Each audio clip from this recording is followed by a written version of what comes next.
What's up, Bree? What's up, Keith?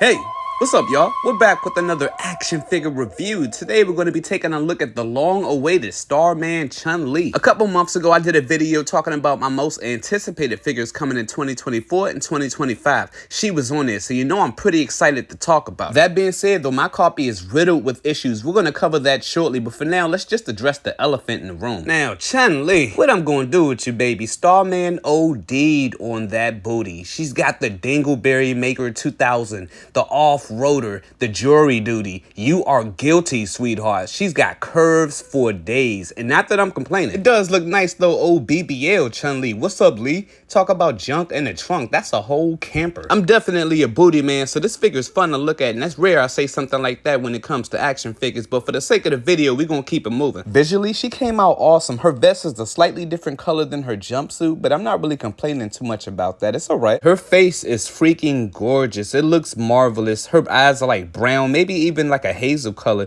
It looks wonderful. She's got some blush around her face too. Lots of realistic detail. I love the color they use for her lips, the sculpt work for her nose, the lines and details and hair separation. This figure looks outstanding. I think the sculpt work for her eyes captures her oriental look perfectly. You can even make out some baby hair on the side. It does look good, but I'm not quite sure how I feel about it. It looks like it was kind of drawn on. I think it's a nice overall look. You can see the straps around her bun starting to come loose, like that adhesive is starting to come apart, so that's unfortunate. I do like the gold color they use. It's like a dull gold color, so it kind of breaks up the outfit a little bit. It looks cool. Anybody that's ever had their hair in braids or a ponytail can look at the stress of the strands of her hair and tell this is a really tight ponytail. It looks really good though. I like the part too. She's got some nice shoes too, a little mixed media. It almost feels like it's suede. I'm a little apprehensive about the durability of it. I don't know, something about it seems a little fragile, if I could say that. And her shoestrings likes to come loose on you, but I'm not going to sweat that too much. Even down to the sculpt work of that silicone material looks really detailed. Her arms look really good, nice and toned. She's even got shading throughout her body, and you can see some veins too. That's pretty cool. Straight out of the package though, I noticed she has a rip at her elbow. Horrible QC. I did reach out to Gundam. Hopefully I can get a replacement body for that. If you're curious what her body looks like under the clothes, I did leave a little clip at the end of the video you can check out. They took their time with this figure. They really did. For your accessories, aside from her swap out outfit, you don't really get much with her. A couple alternate hands, so that's pretty cool. And then you have a tool to move around her eyes.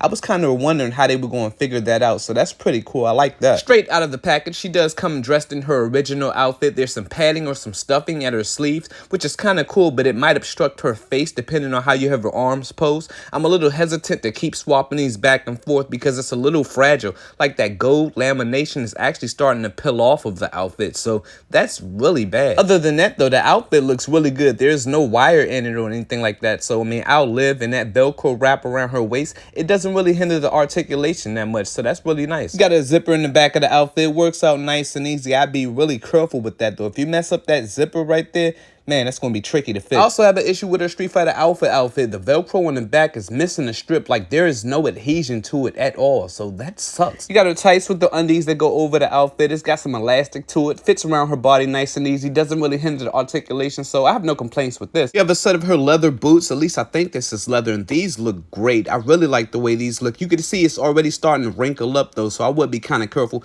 It doesn't hinder the ankle movement that much, so that's nice. As you can see, you are able to remove those shoestrings, though I'm not really sure why you would, and whoever tied these did a great job. That knot, superb. Then you have a set of her pom-poms, which go to her original outfit. I try to keep these in the package because they're white. It kind of slides off when you're posing the hair around. As you can see, there are some magnets. It holds fairly nice, but it's easy to get those off. As far as moving her eyes around, I love when companies do this type of gimmick, and that tool they use, the engineering for it, is actually pretty cool. As you can see, her eyes are kind of small, not like Revoltech. Their eyes are kind of bulgy. I mean, granted, it's a different scale, but damn, if Revoltech can get their movable eyes to look a little bit more like this, man, that'd be awesome. I'm hoping they go back and tweak that design, maybe shorten up those pegs. See, they give you this adapter you put on the neck. Once you put the head back on, you are likely to disturb the position of those eyeballs. I'm not going to lie, that is a little annoying.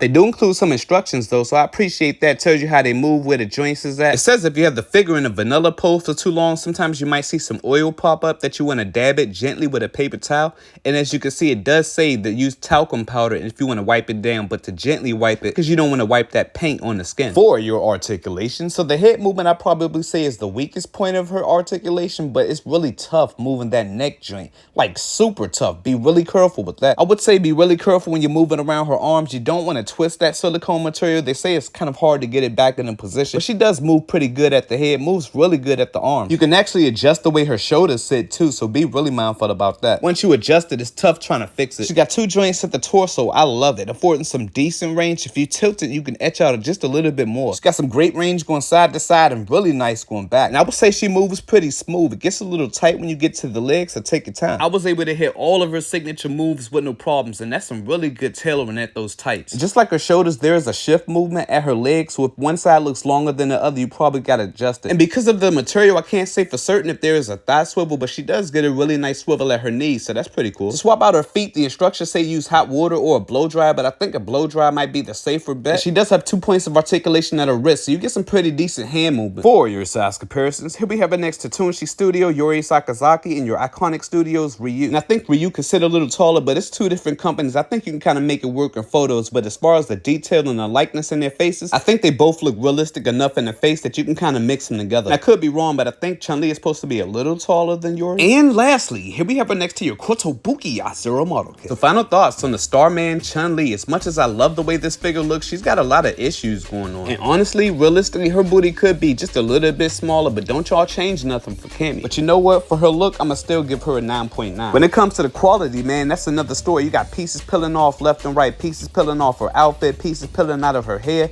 You got the ripped joint for the feicing material. Man, this figure got a lot of issues, but I think she moves very well in her outfit, but that rip at her feicing material, man, I might have to give her a quality of 5.9. Hopefully Gundam it comes through with the replacement body, because I've been rocking with them for a minute. For her accessories, she could have came with an angry head sculpt, but I'm not really sweating that too much. She comes with a decent spread of hands. She could have came with an effect piece. That would have been pretty cool. She should have came with a stand for that price point. She balances pretty good, but trying to get her up on one leg is going to be an issue. But I like that you can move the eyes around, so I'm going to give her accessories an 8. For her articulation, she moves just as good as I hoped she would. The neck is going to be a huge issue, but her ankles are actually pretty decent. I would have etched out just a little bit more at those ankles before that articulation. I'm going to give her a 9.9. Overall, aside from the many issues I have, I'm super happy I got her. She's a very fun figure. If you can get her on sale, I say go for it. Assuming her issues aren't a universal issue, final score, I'm going to give her a 9.5. All right, y'all, that's the video. I'll catch y'all on the next one. Peace.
Yo, don't from this angle she look like that chick that played in that Wonder Woman movie?